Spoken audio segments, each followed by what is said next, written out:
Heyo everybody, Haku here with HaQ&A number 65, and oh do I have a feeling this is going to be a long one.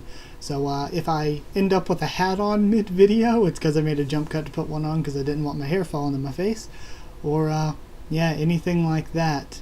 So yeah, basically last week I was like, I'll not do a HaQ&A this week, I'll do 65 the next week, because I was like, I've got good comments, I've got quite a few comments, but there isn't that many good, unique discussion comments.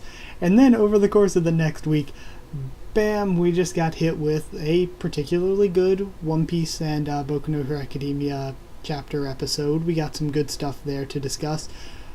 A really, really thought-provoking and, in my opinion, good Tower of God chapter that got a ton of good discussion questions. Same with Magical Girl Raising Project, carrying on the episodes. We got a lot of good discussion out of that, especially with this Cherna one we just had was really, really good.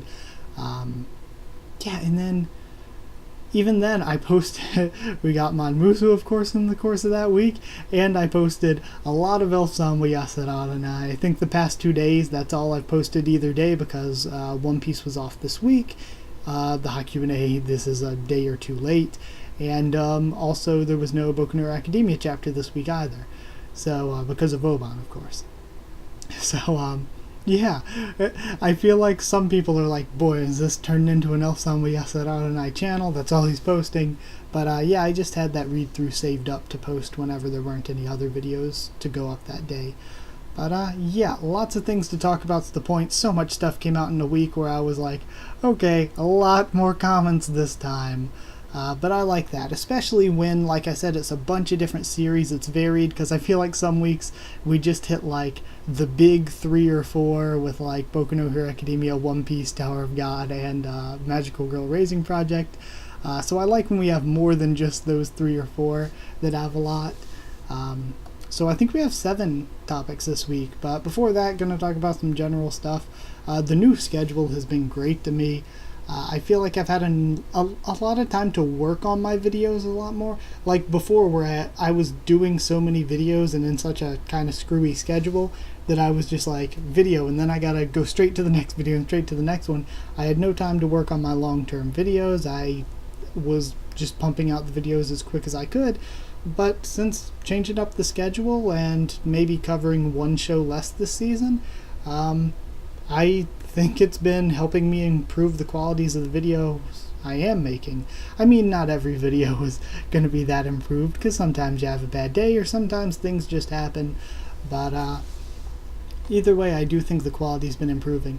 Especially, thank you for bringing up, because there was one video I had my mic set up in a different way, because sometimes I set it up differently, try different things, and I thought it sounded better while I was editing, but then White Bear Beppo said in the Discord that it sounded like I got a completely new mic, so I was like, okay, and you can probably hear this train, okay.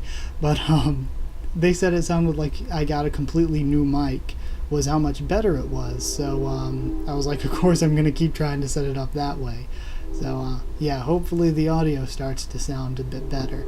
Of course, there's only so much I can do with the microphone that I have, and sometimes I have to record a lot in a day, so I start losing my voice, or sometimes if I record early in the morning and I don't want to be all that loud, or my voice hasn't woken up yet, it's hard to speak clearly and stuff. But just what little improvements I can make until I can get better stuff, and even then, with better stuff, you still got to kind of know what you're doing a bit, but I just try to improve over time. But thank you for bringing that up, because it made me look into making sure I kept doing things this way, and ever since then I thought the audio sounded better in my videos. So yeah, moving on to the next point. Point was that schedule is really helping me out and helping me make my videos a bit better, and helping me relax a little, which is helping me handle them better. So the Mamusu Top Waifu video that I've been working on for like nearly a year on and off, because I kept getting overwhelmed with other stuff and not being able to work on it, that's probably going to be up within like a week from now. Within like 7 days of when you're seeing this, that'll probably be up. And then more read-throughs. I actually have some of the series written down. I talked on Discord, like I got a good few comments, and why I'm going to bring it up here is I got a few comments recommending stuff to read through eventually, and then I talked about it in the Discord and got a bunch more recommendations. I have it on a sticky note right here. Actually, I wrote down a bunch of what people were recommending. We got like Shinkaigyo no Anko-san, Muranase Shiton Gakuen, Kumika no Mikaku, Kochu Reto, Promise Neverland, Musko Kawaite is the next one I'm reading. Gakko Garash is one that a bunch of people have said, so I'm probably going to read that sooner-ish in this list of things people have been telling me to watch or read / me wanting to read.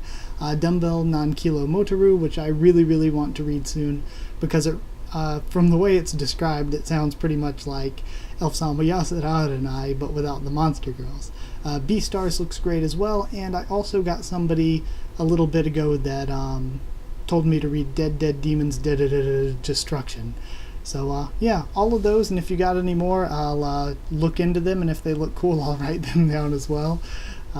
So yeah, lots to get through. Obviously, I won't be getting to many of them that soon since there is so many, but hey, it is what it is, you know. And then, of course, I also have those 2 Tower of God discussion videos that I've pretty much already written. They're not stuff that if I wait like 2-3 weeks from now, hell, even 2-3 months from now, they're not things that will be like out of date, really, unless I wait like really, really long. So yeah, just whenever I have time for them as well, I'll make and post them. So yeah, also to save time in this, because I do have so many things to discuss, I won't go to each and every thank you comment or like comment of support. You know how you get those comments sometimes where it's just like, thank you for making your videos, or your videos are good and I really enjoy them. I wanted to thank you guys for all of those. They're always really nice and always help me stay motivated and everything to make videos and to answer all my comments and all of that, which I was a bit behind on, and I'm glad I finally got to catch up to that. But either way, even if you're like, why hasn't he answered my comment or something, you can always just throw a message to me on like Twitter or Discord or something to try to get my attention. But I do try to answer them as quickly as possible, even though I get behind occasionally. So yeah, I want to say thank you for all of the kind comments, even though I won't get to all of them like individually. There were just so many this week that I was like, okay, I need to say thank you, but I don't want to go to each and every one. So then, one thing I want to do for the general section as a bonus this week, instead of discussing all the anime I'm currently watching, which I do usually for the week, let's discuss what openings and endings I like this season. So, of all the shows I'm watching, probably like 20 some I think, this season, I'm going to go through my least to most favorite opening from the ones I watched so far, not counting 18F though, or Yokai Apartment, because I just started watching those two like a day ago, like after I made this list. So I was like, okay, they're not going on the list. This list took me too long to make on its own. I wanted to do it because I wanted to discuss it, but then after making it, I was like, this took me like 3 hours. Why'd I do this? But yeah, so let's talk about them. My least favorite ending so far is the Skirt no Naka wa Ketemono Deshita ending / opening. It's their only credit sequence, because it's just, man, I thought that series, everybody kept telling me, it's ecchi, dude, it's ecchi, there's no real sex, and then bam, I see a vagina. That sounds so nerdy. I see a vagina last episode. But yeah, I'm like, okay, this is full-on hentai, this is not an ecchi anymore.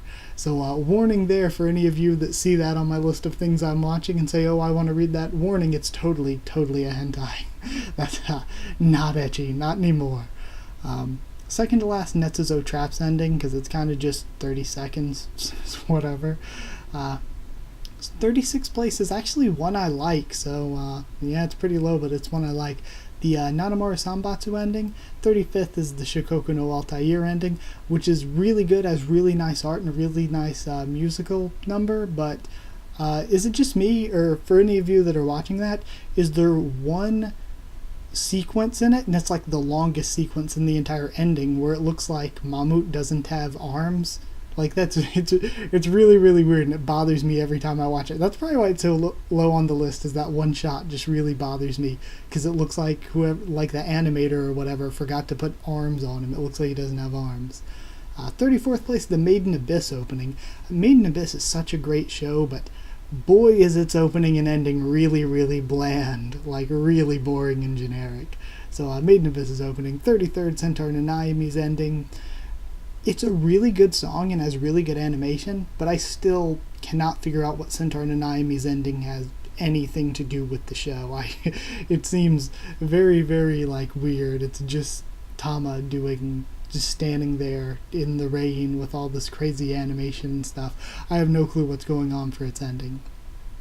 32nd place is Cleo no Akari's opening, and while Cleo no Akari is kind of like this crappy anti-bullying PSA of an anime, its opening is actually pretty alright, pretty good.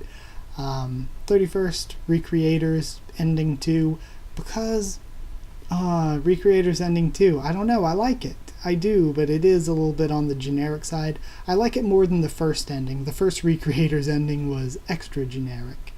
30th is Made in Abyss's ending. Still like the opening, kind of generic, but it has a pretty catchy song going on.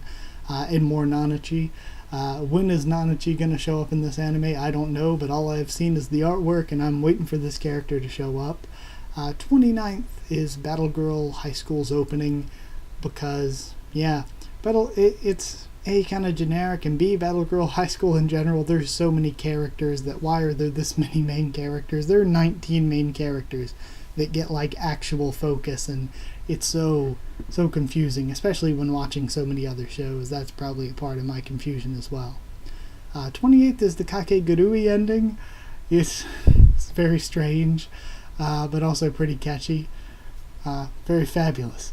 27th place is the Isekai smartphone. I'm shortening it to that. I think it's like Isekai with smartphone Notomani or something. But Isekai smartphone's ending, which is pretty good. I like how it's by a different member of the harem each episode.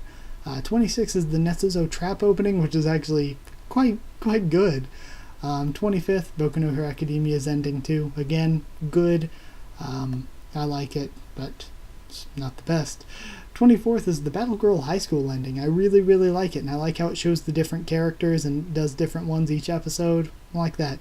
It's one of the upsides of it having so many main characters. 23rd, the Tenchi no 3P opening. Pretty catchy. Was it Smile and Peace? Yeah, really catchy there. 22nd place, the Isekai smartphone opening, which is just a good song. It's very generic, but it gets stuck in my head. 21st place, the Action Hero and Cheerfruits ending. I love Action Hero and Cheerfruits. One of my 3 or 4 favorites this season, but I don't know. It's hard to say which ones are my favorites because there's so many that I really love this season. Like Knights and Magic's way up there for me this season. Getting sidetracked here. Kakigurui's way up there since it's really stepped up. Hinalogi at first was like, this is pretty fun, but now I'm completely addicted to it. Then, of course, the ones I've been in love with from the start of watching them have been like Tenchi no 3P, Action Hero and Cheerfruits have been consistently amazing, and Princess Principal has been just the best week in and week out for the new stuff this season. So, then next, oh gosh, getting so distracted. 20th place, Centaur no Naomi's opening. I like it. It's got that good Kyoko fan service. My best girl Kyoko. 19th, Kakegurui's opening, because I really didn't like Kakegurui's opening at first, and now I really enjoy it. 18th, the Vatican Kiseki Chosekan opening. Again, really catchy, solid opening. 17th place is the Virgin Soul opening too. I like the song. I like the animation that has to do with the characters, but there's a lot of the random knight suit, the giant magical golems that barely play any role in the show at all, and we've honestly barely seen because they're not really that important and not one of the reasons the show is amazing and one of the best anime I've seen. For some reason, they are like a main focus in the opening, even though they're like nothing in the actual show. I think that's the thing I don't like about it, despite it being a good song and having good animation. 16th, the Princess Principal ending. It's just so light and happy and catchy. 15th place, Shokoku no Altair's opening. Again, really good opening. A little bit generic, but really good. 14th, Tenchi no 3P ending, some of that hard lolly rock. 13th, the Hinalogi ending, Luck and Logic, nice to meet you. 12, Knights and Magic ending, really, really good. Knights and Magic has an ending I enjoy watching every episode. It's kind of weird to talk about. 11, Isekai Shokudo's ending. It's like really sad, but the singing is like, oh, that's what makes it good though. The singing is like so strong. Isekai Shokudo's ending is strong. 10th place, getting into my top 10 favorites here. Action Hero and Cheer Fruits opening. I really, really enjoy it. It's like happiness personified. 9, Vatican Kiseki Chosekan's ending. Damn, that song is good. The animation and the artistry of it is pretty good too. But it's not like full animation. There are some live action shots in there, which is pretty interesting. But I liked when they did that with Kimono Friends ending, which is one of my favorite anime endings of all time. But as well, the song for Vatican Kiseki Chosekan's ending, if you can, look up that song. That song is so good. 8, Nanamara Sambatsu's opening. Really, really good opening. Really solid. It feels like, I don't know, it feels kind of like classic anime to me. I really like it. 7, Virgin Soul's ending, Cinderella Step, is so, so good. I love that. 6th is Hinalogi's opening. Hinalogi is just such a good anime in the opening. I don't know, I guess the artistic uniqueness of it I really, really love. 5, Isekai Shokudo's opening, probably one of the most catchy this season and has great animation, and that's the same reason that 4th place is Knights and Magic's opening, is that it has one of the catchiest songs and really good animation. 3rd is the Princess Principal opening. I guess the same reason as 4 and 5, but it's like even a whole step above that. 2nd place, the Recreators opening 2 is just absolutely amazing. I personally still kind of like opening 1 more, but opening 2 is still incredible to be better than all these other openings and endings. And number 1, Fight Me, is Boku no Hero Academia's best opening, the current one. Yeah, for some reason a lot of people think this is the least good one. I don't get it. This is the best Boku no Hero Academia opening, and it's my favorite one all season. So, yeah, that was the discussion here. And now we're nearly 20 minutes in before getting to any of the 7 sections, but this is just kind of something I wanted to talk about, kind of discuss my thoughts on some of the openings and endings this season, since I do like to talk about this season with you guys. So, hey, if you want to do it yourself with shows that you're watching, put your list down in the comments, but damn, I will warn you, that took me, it's probably because to compare each of them, I watched each of them when I was making it, but, man, either way, that did take me a while. So yeah, either way, let's move on to the first section.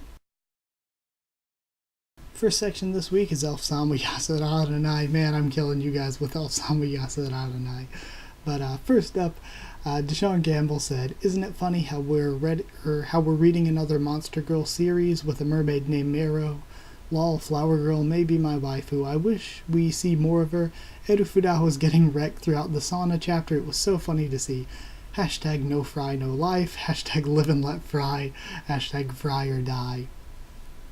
For me, with the Mero thing, I'm really wondering if... I'm sure the mangaka's probably even said it at some point. I wonder if it's... because I'm sure they've been asked a bunch, but I wonder if it's like a reference to Monster Musume, or if it's like a shared lazy naming. Okayado was like, Mero is a good name for a mermaid. And then same thing with Sindosh, or I forget his name when he was a hentai mangaka, but yeah, same with them. They're probably like, Mero is a good name for a mermaid. Also, I like Kusahanada as well. She is very, very stacked. But I also find that I'm typically into that kind of character, the super polite and modest ara type lady. So I do like that. Good waifu choice. Also, though, I love how shameless and uncouth Erufuda is. Like, that is one of the funniest things, and it's probably one of the reasons she's my favorite character, because she's the funniest to me. I love Erufuda. Also, hashtag fried over pride. Next up, Seek210 said, "I enjoyed the chapters and all the new waifus. I hope they stick around for the coming chapters. I really like the chemistry between Erufuda and Kuroeda, and it's just too funny seeing them arguing with each other. I do really enjoy each new character we've met, because each chapter's been really, really funny, and the characters have driven that, of course. And I love how the dialogue and arguments are written between Erufuda and Kuroeda. They kill me so much. Like the one chapter where Kuroeda pokes fun at Erufuda for something. She just makes some sort of sly remark, and Erufuda immediately replies with nothing but dark elves should be killed. That was like one of my favorite lines, just immediately going from like 2 to 10 with dark elves should be killed. So yeah. Also, now that we're getting into that, the next chapter at the beginning of next month should be chapter 9. Any of you have any guesses of what kind of monster girls we'll see there? I kind of feel like the way this is going, they're pretty much humanoid monster girls, very, very human-like. They can hide their non-human appearances. And I kind of like that about it. I like that they're very, very human-like, with the exception of Rika, but she can become human-like, or she can just disguise herself as a dog when in the human world.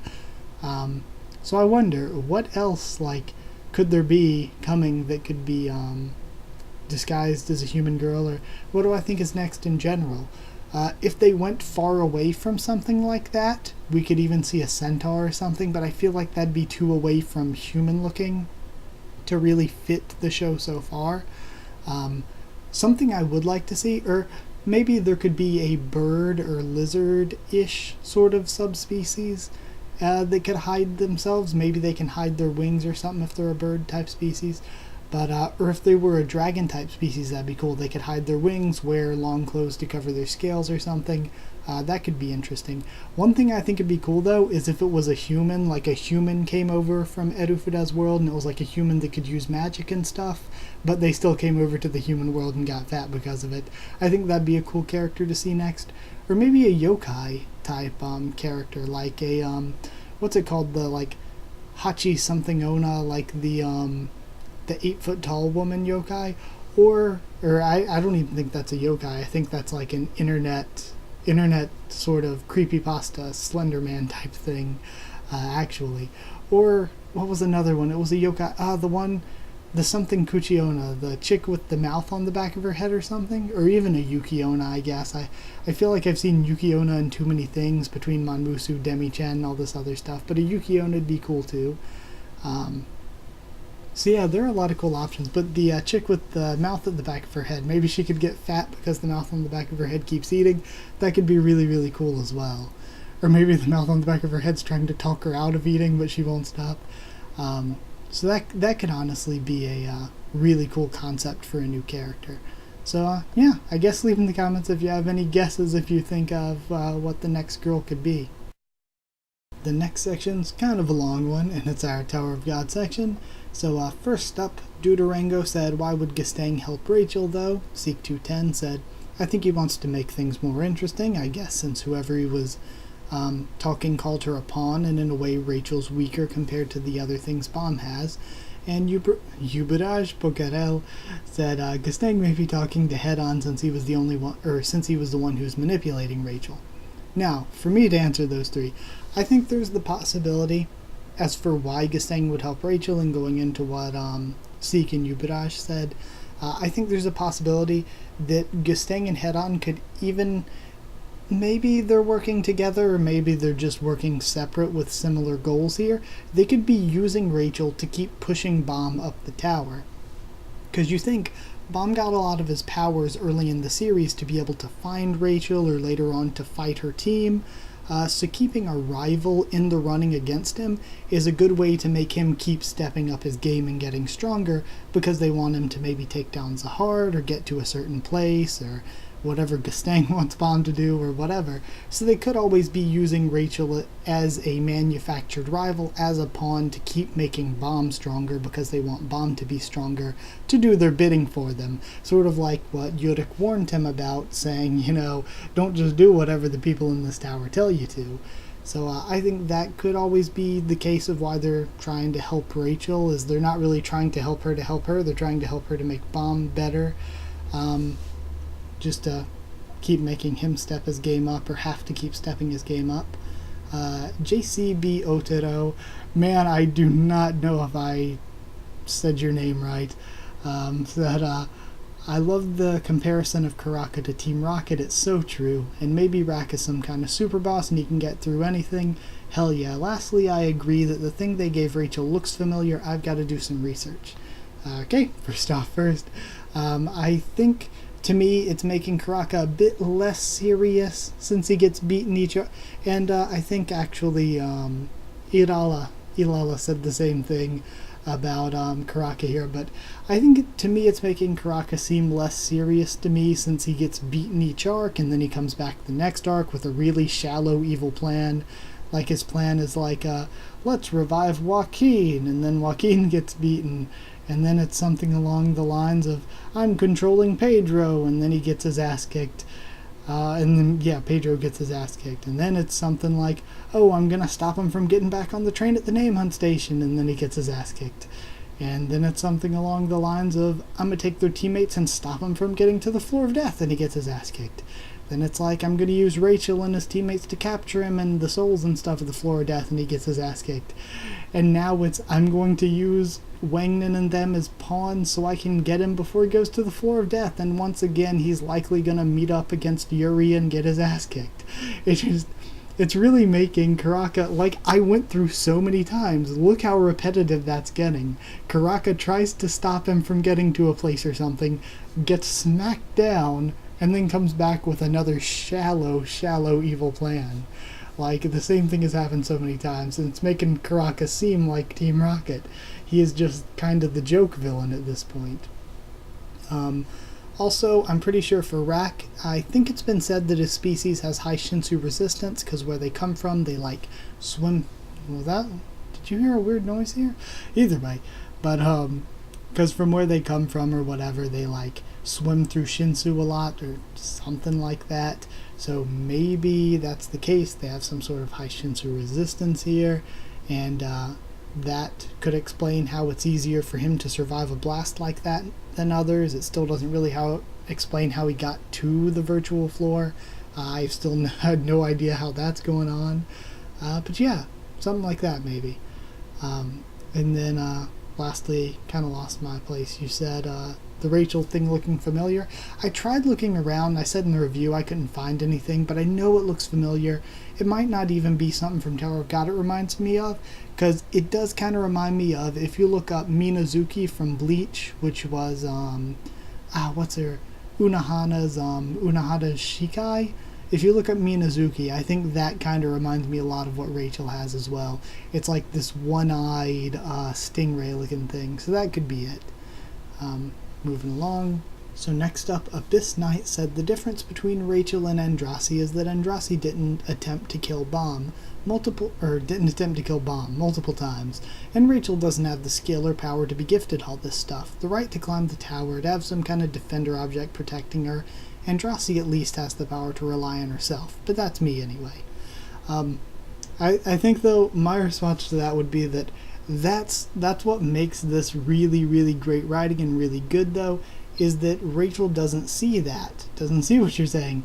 We see that Andrasi's trying to find the good in her, to see why, that she would be the way she is, but Rachel doesn't really get the point, you know?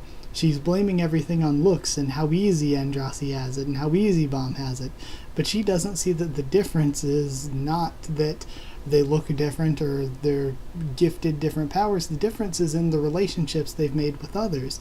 Andrasi has done terrible things, possibly even worse than Rachel, but the thing is, she's sort of tried to come back with that. She's built relationships with Bomb, with her team, with Anak, and where Rachel comes in is that she's done bad stuff as well, but she's kicked away everyone that she didn't think would help her anymore. She's isolated people, she's isolated herself, and that what makes it great is that, yeah, that's true. Sure, she doesn't have that skill and stuff, or some sort of right, or all of that, but the difference is that she doesn't see that. That might be true, but she doesn't get it. And that's even like Andrasi says, like, oh man, I see you are too far gone. And they responded with something I liked as well, where they said, I like how CU makes Rachel's character, makes Rachel's character. It's just that she blames her weakness on everybody and pushes them away when she learns they become unreliable, instead of believing in them. She believes that everyone's out to get her, which is the exact opposite of what Bomb wanted to do from the beginning. To tell the truth, with the patterns of all the other antagonists, Rachel's gonna probably become somebody that we will feel sorry for, like Kaiser. I have no problem with that personally, as I want to see her as something other than just jealous of Bomb's power. I would really like to see the friendship all of us hope for her up to her betrayal in Season 1. And you know, I had never really thought of it that way. I'd never really thought of the end goal for Rachel's character, just that her work as this fold for Bomb, as not having the stuff naturally come to her, but instead sort of taking it and weaseling her way up. It makes her a good fold for Bomb, and like I said with one of the comments earlier, it helps her keep pushing Bomb's character forward by being that antagonist for him, because the antagonist, of course, sort of pushes the protagonist to act. So I like the way you put it. I really do. That, you know, maybe we will feel sorry for it. So I find it so hard just because she killed Ackrafter, who was one of my favorite characters. But, you know, I feel like it would be really cool if through all this stuff, somewhere along the line, she starts to see, man, I really messed up. I'm totally wrong. I think that that would be really, really cool, because to me, the coolest thing to happen to a villain and the most enjoyable to watch is when that villain realizes that they were wrong, turns to the good they can do, and has some sort of redemption, even if that redemption means sacrifice or something. I think that that's a really good way to end a villain. So, I mean, of course that can be cheesed and it shouldn't be done too often or anything, but I think that'd be really, really cool. Now as for Kaiser, Kaiser wasn't really a standard villain from the beginning, so I think that we couldn't say it's been done too much with that. Really, the only time I think it's really, really been done is with Beta, and Beta turning to be a good guy. With the rest, you could feel sorry for them, even if they were definitely, certainly bad guys.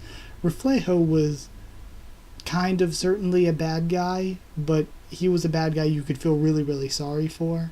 So, it's different, it's confusing, because a lot of the bad guys we've gone up against really aren't just bad. Like, look at Hell Joe, he really wasn't just bad. So I think it's different with Rachel. Rachel, I don't really see where she's going. I hope we don't get an Itachi moment where it's like, oh, she's been good all along, because she hasn't been. I just hope this development leads her somewhere to keep pushing Bomb's character forward, and then maybe somewhere along the line she realizes, damn, Bomb and Andrassi were right all along and I am a shithead, and then she has some sort of turnaround. I think that could be cool. Eric Hardaway Jr. said, it's kind of weird though, Bomb was told that Arlen Grace set it up so it would be his. Rachel shouldn't have the opportunity to get it when she knew it wasn't hers to begin with, talking about the thorn here. But I don't have a problem with how Siu's writing it. It's decent writing, but I don't think she deserves a chance, and Bomb is still way too naive. For me, to respond to that, we don't quite know how the thorn works yet. We also don't totally know the true identity of Bomb and Rachel, and they're both still kind of unclear. As for Bomb, we can kind of assume that he's the baby that was brought back to life, but we don't know how or what it means or anything like that. We don't know anything really about Rachel. I mean, we all have our theories and our guesses, but we still don't know that much. We do know that she's an irregular, though, and we know she definitely isn't like Bomb. She isn't special or chosen like he is, not strong like he is, but we don't know how special she is or how special she isn't. So we don't know if she can use the thorn or what her relationship with the thorn could possibly be. We just don't know. And also, for the whole point of what's going on, though, isn't that she deserves a chance or that she's done anything to earn a chance, but rather that Bomb is, like, honorable. I wouldn't say he's still kind of naive, but I wouldn't think say he's naive to give her a chance here. I think giving her a chance here shows that he's honorable and respectful enough that if he feels like he didn't earn that power-up, he's going to say, okay, I'm going to go up against you in a fair competition, and I'm going to win, and I'm going to earn that power up to show you, to show myself, and to show others why it's mine and not yours. So I think, if anything, it's just honorable. It's the honorable thing to do, you know? So yeah, next one. Ooh, this is kind of a long one. Galananim said, well, I do hate Rachel as a person, but she is a very good character, and it's kind of obvious. She's like Griffith from Berserk for me in this matter. Since a few weeks ago, I'm totally loving Hendrasi as if I didn't already. I love this development. I love how she tries to figure out the nature of her feelings towards Bomb. I love how she seems to think about advantages and disadvantages, possibly becoming a renegade by getting together with Bomb. I mean, Garam's kind of renegade. These thoughts of Andrasi are the reason in my eyes why she talked to her a few weeks ago, and it's great. I'm a big fan of every author who can show you possible thought going through a character's mind without writing them literally. And CU does that a lot recently. Sorry, my voice is kind of dying out a little bit.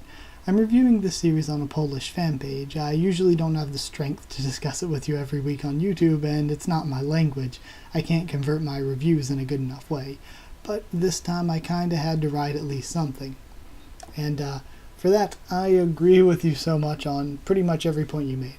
I dislike Rachel as a person, but she's a villain. We're supposed to dislike her. If we didn't hate Rachel and occasionally say that, oh man, what she's saying and doing makes sense, and hate that she made sense, she wouldn't be a very good villain.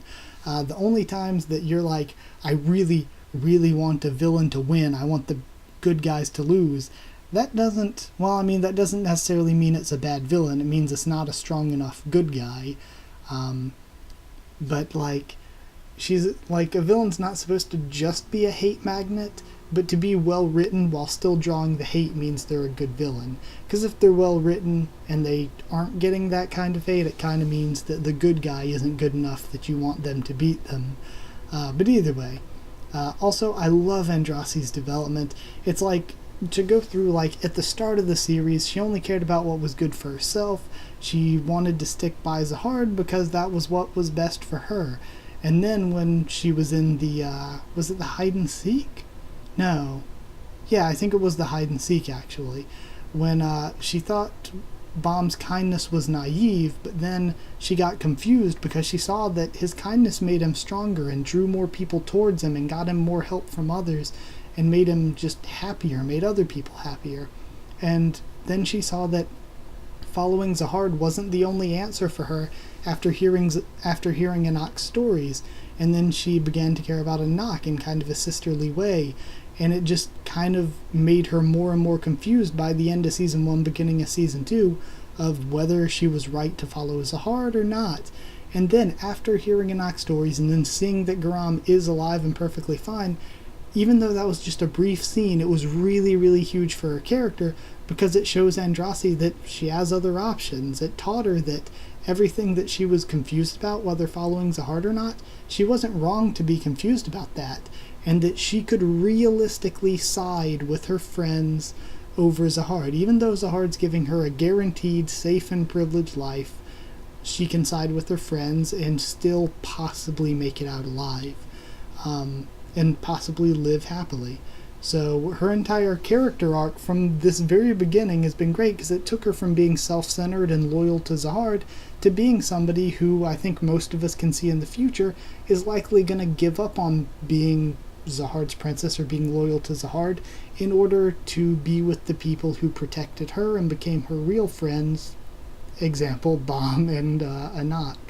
So I do think it's awesome as well, though, to hear that you're reviewing Tower of God in your language as well, because it's always good to bring together more people to discuss Tower of God, because it is a growing community. And I do love your comments, and your English is great. Don't stress about it. I have written more difficult. I've read. What was I trying to say? I've read so much more difficult to understand English from people where English is their native language. So yeah, don't stress about it. Your English is great. It's like, there are a lot of people that English isn't their first language that I talk with on Discord or Twitter and the comments, and Usually I can just try to figure out what you're saying or anything, but yours is so great that I couldn't even tell that it wasn't even your first language, to tell the truth. Next up, JCB Otero 67 said, I really liked all the points you made in your video in regards to Bomb, Rachel, and Andrasi. I absolutely agree that the dialogue between sorry, losing my voice. Between Rachel and Andrasi was very well done. I was waiting for the moment when Andrasi would burst. She was too chill during the Floor of Death, so it's great to finally see her emerge and confront Rachel. Lastly, I agree on the whole someone is near death thing. I can't imagine either of the two dying soon, so if one of them is to die, it wouldn't be till way later on. Thank you so much. I really did like seeing this much work on Andrasi's character. I just talked about it before. Her character was kind of screwy in Name Hunt Station. I talked about it a lot in Name Hunt Station that I didn't know what was going on with her character. And for the Floor of Death, she spent the majority as a bong bong driver. She said it last week herself, she was a bong bong driver. And as for the near death thing, I don't see either dying either.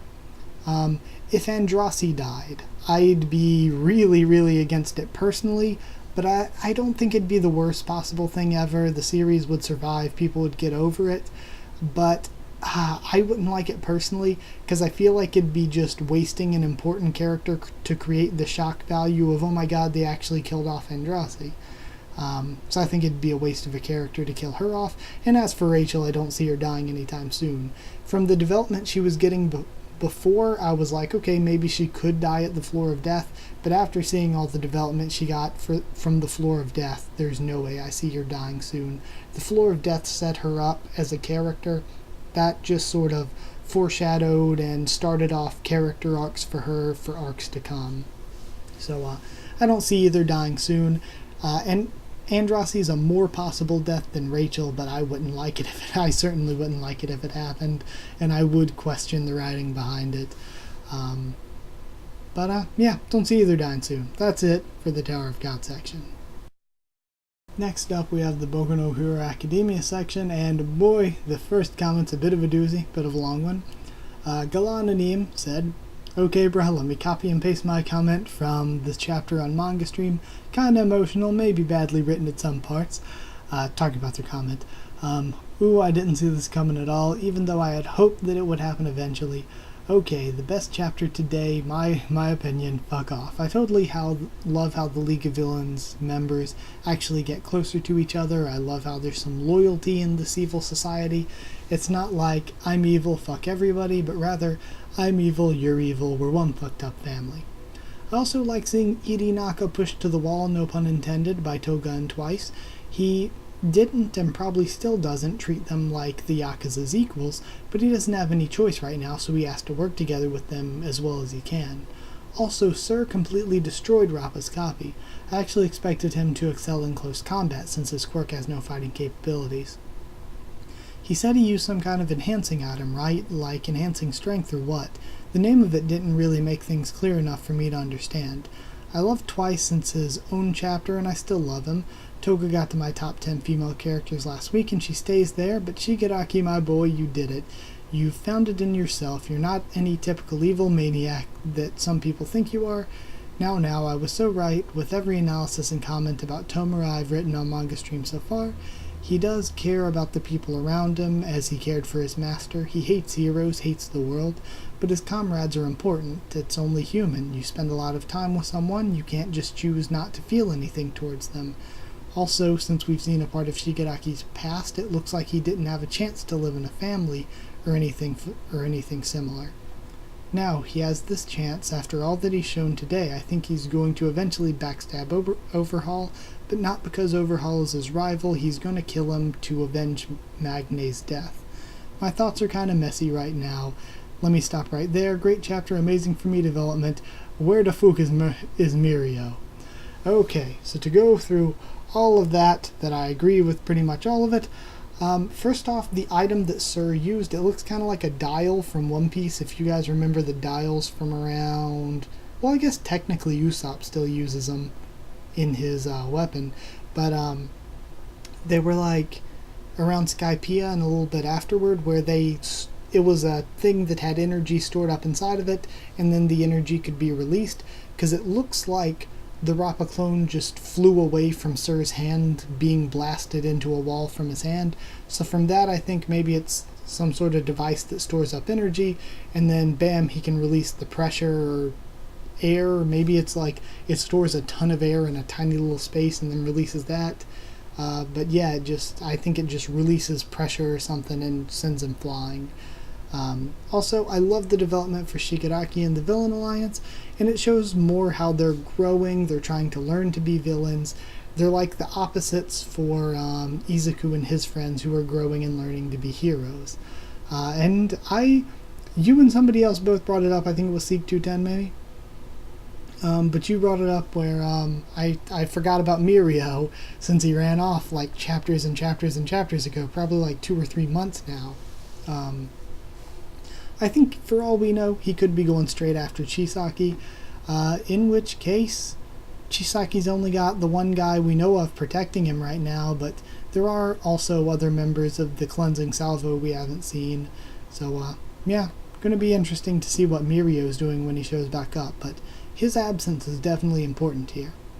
And then next up, Delectable said about the Himiko thing, talking about the anime a bit now, about the Himiko thing, it's kind of hard to tell because it's so dark, but I think we'll see in the future.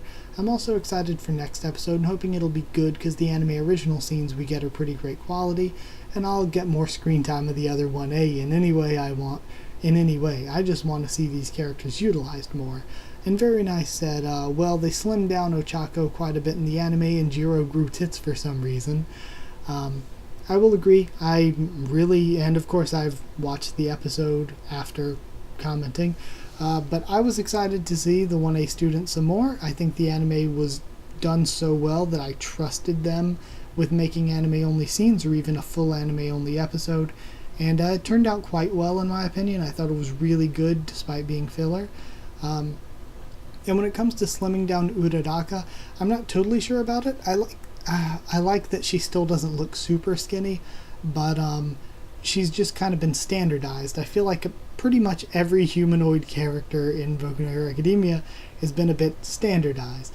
And it happens in anime in general where the animation studio will make these basic 4 to 6 body types and then just change the outfit and head on them to fit the character so that it's easier to animate because you're not using as many different models or whatever. So it is that way, but I think the anime's done good. I mean, Tsuyu is still kind of hunched over a little bit, kind of has longer legs, bigger hands like she should.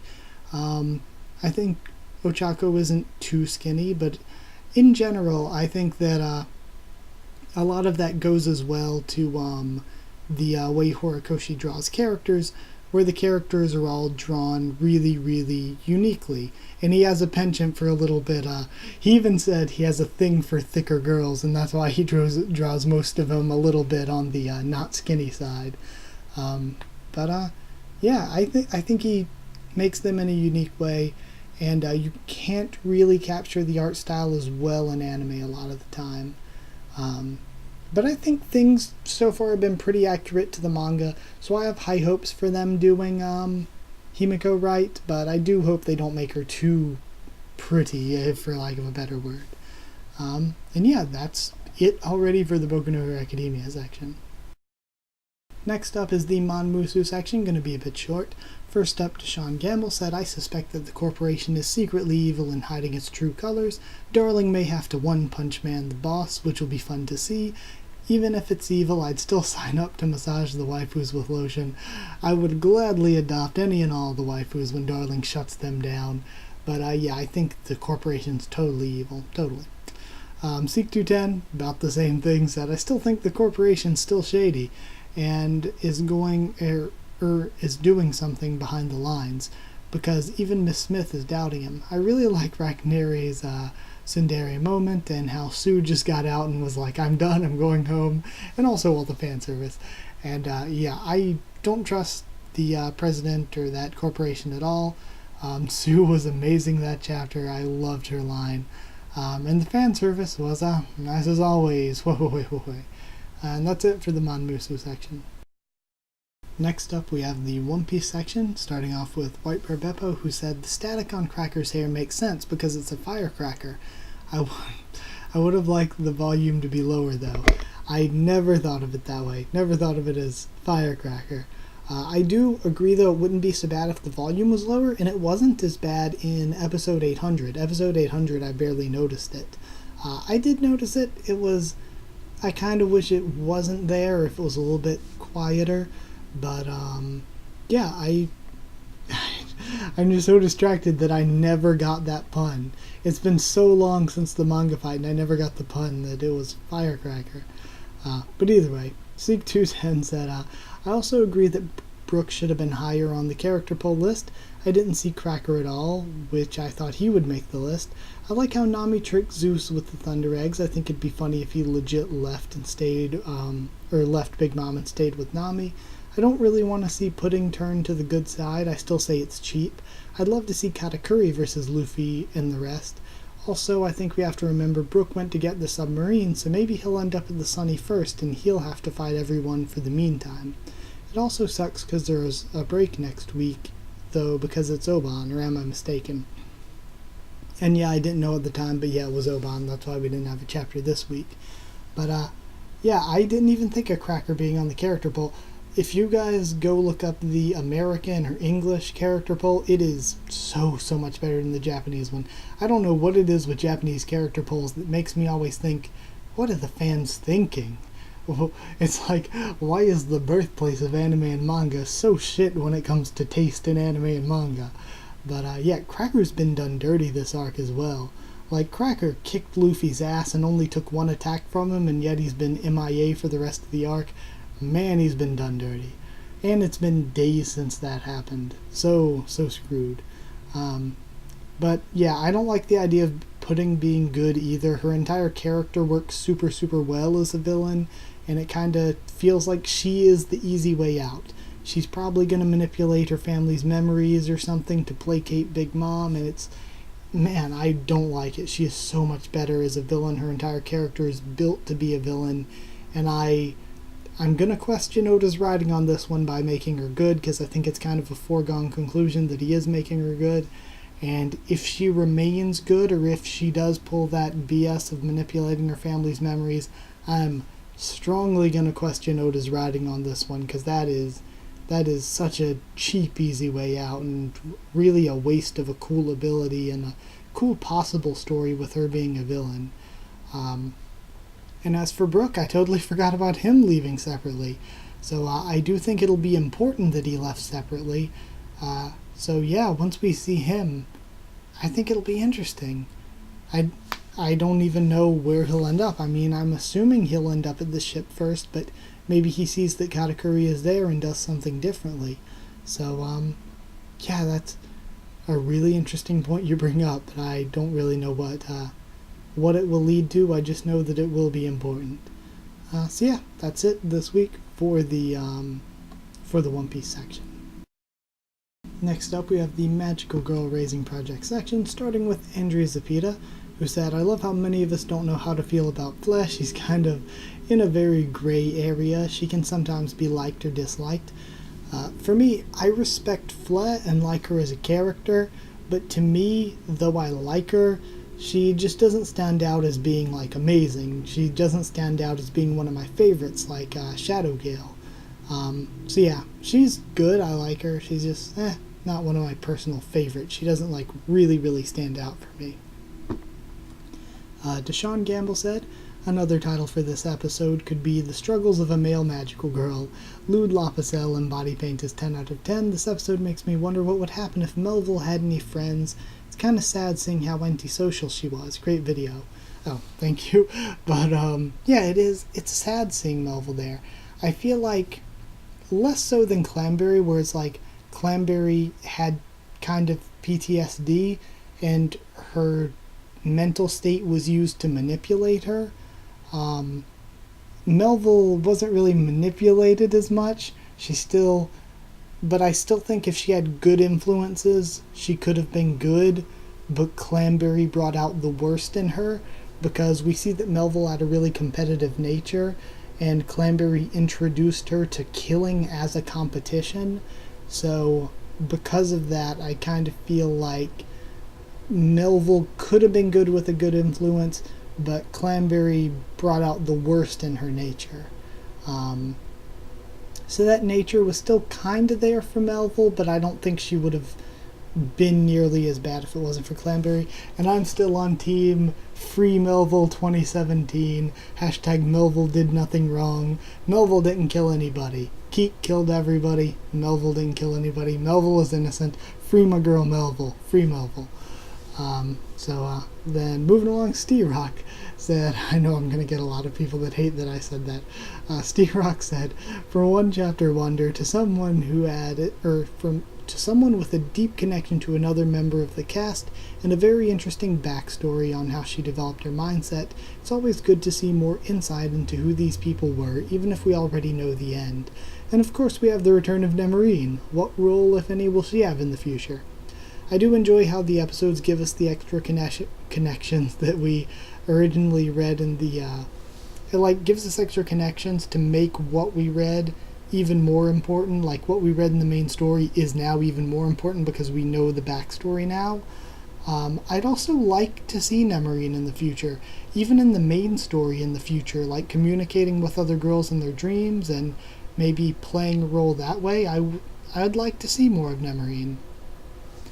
Steve-Rock also says, the title says it all really. I'd like to think that it was sheer hatred that kept her memories of the musician intact. Too bad for her, the doggy took care of the musician first. And Deshaun Gamble said, Tama gave Cranberry a whole new makeover. But yeah, the power of sheer hatred turning Akane into the raging lunatic we now know. Tama, though, was OP, to tell the truth. And also, to tell the truth, I'm a little bit disappointed in Clanberry's death. Like, of all the development and all the stuff we've learned about her after her death, I'm kind of disappointed in the death. Not because I'm sad she's dead. Yes, I know a lot of people are like, Clanberry's your favorite character. But it's not that I'm sad that she's dead, because, like I said, all of this great development and stuff came after her death. But I feel like there was a lot more that could have been done with her before her death, and she could have maybe died in a cooler way or a better way. Because, like, she didn't even meet Ripple or Snow White after the Killing Game got underway. Like, her and Ripple meeting each other after the Killing Game started would have been really, really awesome. It'd be like, just because of the way Ripple's character was built as somebody who originally didn't want to kill, but just got built into it and becoming this really strong fighter. And then of course Lapicelle was killed by Clanberry, so her getting to meet Snow White after Lapicelle's death would have been a really, really important and emotional scene. And another problem is having Tama kill her I'm totally cool with if Tama got to survive or something, at least a little bit longer, because Tama killing Clanberry didn't give Tama any more character development. Bitch Swim did all of that. So, like, I don't know. I feel like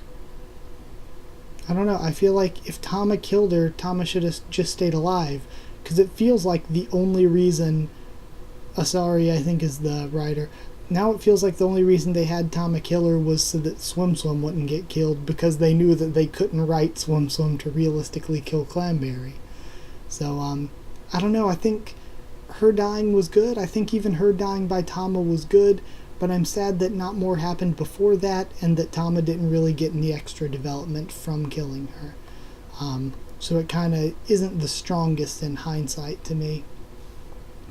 Seek210 said, no wonder Akane was so obsessed with Clanberry after possibly killing her family and getting almost all of her memories deleted, except for just the name of the musician. Yeah, that's all really sad, and yeah, I think Clanberry's the one who killed her family and all, because you don't just so easily make somebody kill their family. Clanberry probably killed them, but even though it's sad, I really find it difficult to sympathize with Akane and connect with her. Maybe it's because I like Jimeneshima and Akane killed her unjustly. Maybe it's because Akane still didn't show all that much personality, wasn't all that fun. Yeah, I find it difficult to connect with Akane as a character. I still like Clanberry a lot more than Akane. So yeah, I don't know. Akane is the character I think I most have trouble connecting with, or sympathizing with. Well, maybe not most. Because, I mean, there's the Peaky Angels, Swim Swim, and Calamity Mary, who are just terrible people. And Akane wasn't a terrible person. I find it hard to understand her that much, I guess. I don't know. I mean, it's like, what's hard to understand? Clanberry killed her family, so now she's on some crazy vendetta trip, killing people. But I don't know. Akane just doesn't really stick with me as a character I really like all that much, even after all this. Sterock said, pictures of Petchka's brother, 1. Pictures of Petchka in human form, 0. Attaboy, and does he have Magicaloid on his shirt? I know I support Petchka being Cherna's sister-in-law. Cherna's one of the biggest mysteries in the series, I think. From this story we can work out a few things. She's almost certainly a hamster.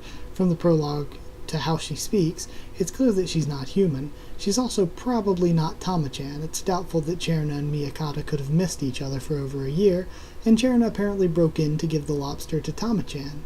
She's a child of Clanberry, of course, from Restart to being wary of musicians and flowers. The hospital, who knows? Why was she traveling around giving food to hamsters, even the ones with a loving owner? Who knows? She's someone who'd be very interesting to see again. I did notice in the thumbnail as well about the shirt. Kind of want a Magicaloid shirt now. But also, I'd say Cherna is certainly Tama-chan, or at least almost certainly Tama-chan, and I don't really get why people are saying that she isn't, because it seems a bit pointless to say that Cherna overcame these boundaries to become a magical girl and stuff, and then at the end have the big reveal that, bam, there's a hamster that has a lobster, if that hamster was going to be an unrelated hamster that isn't Cherna, or like, it's basically showing this is what she overcame. It's like, she's an animal. She's just a little hamster in her cage going chew. So, I think there's no real point in showing Tama-chan, or having Tama-chan there at all, if it wasn't Cherna. And also from how she described her family, I wouldn't say that her family is random animals. It sounded like she was talking about the other magical girls that she had met. Because when she describes her family, she talks about Melville, she talks about Akane, so it's probably just other magical girls she had met.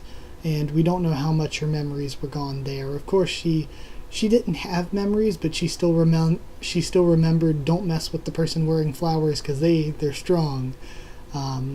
So she clearly had, like, the little instincts there, like most of them had, the tiny little memories. And what else?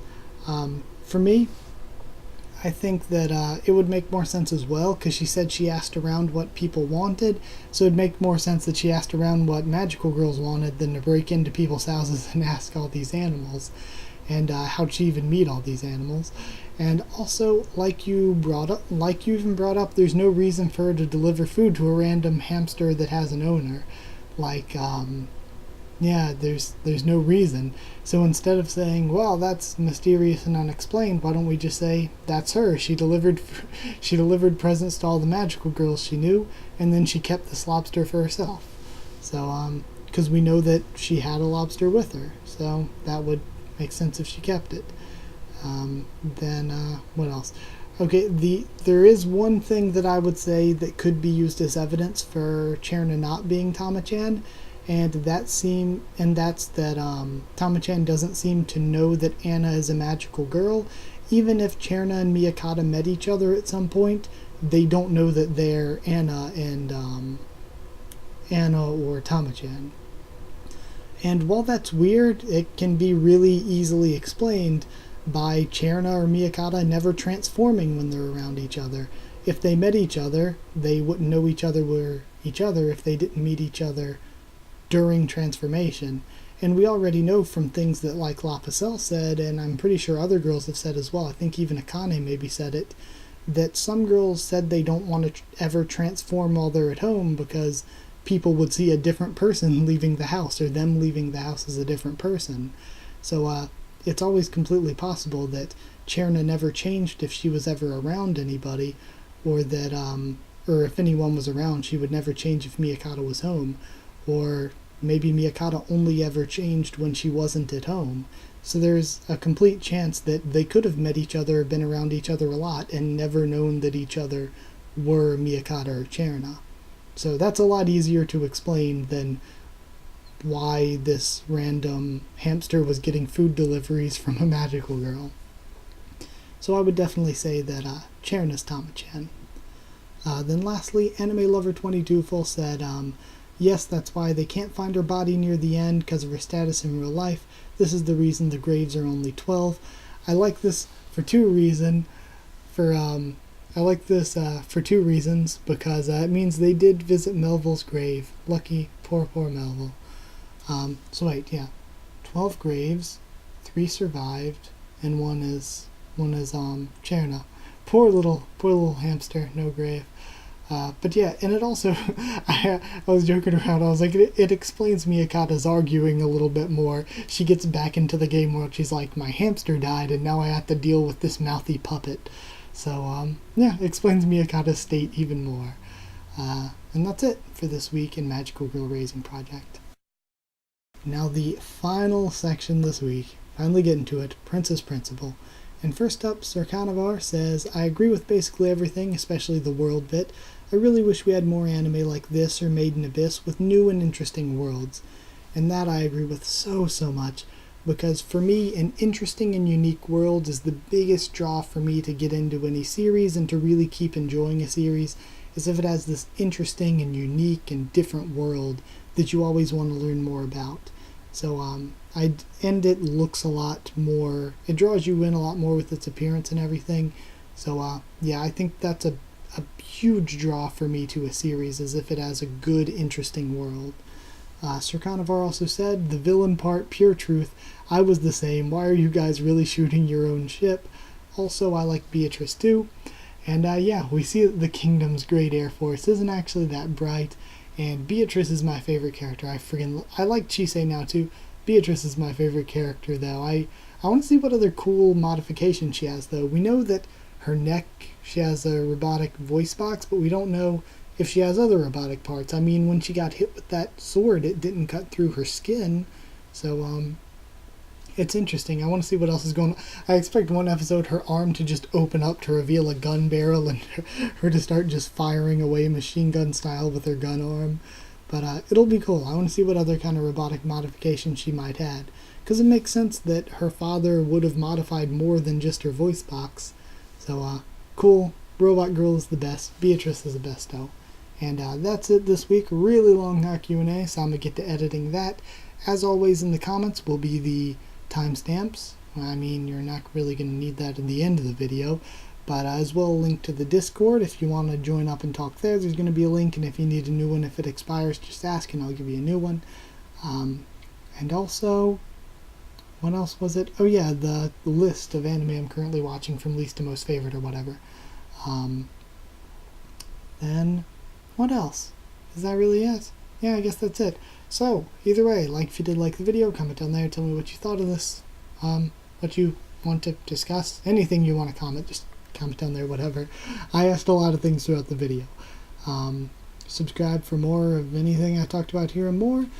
Follow on Twitter if you want. I can try to keep you updated there, talk to you there, and that's it. Thank you once again for watching, and I'll see you all next time.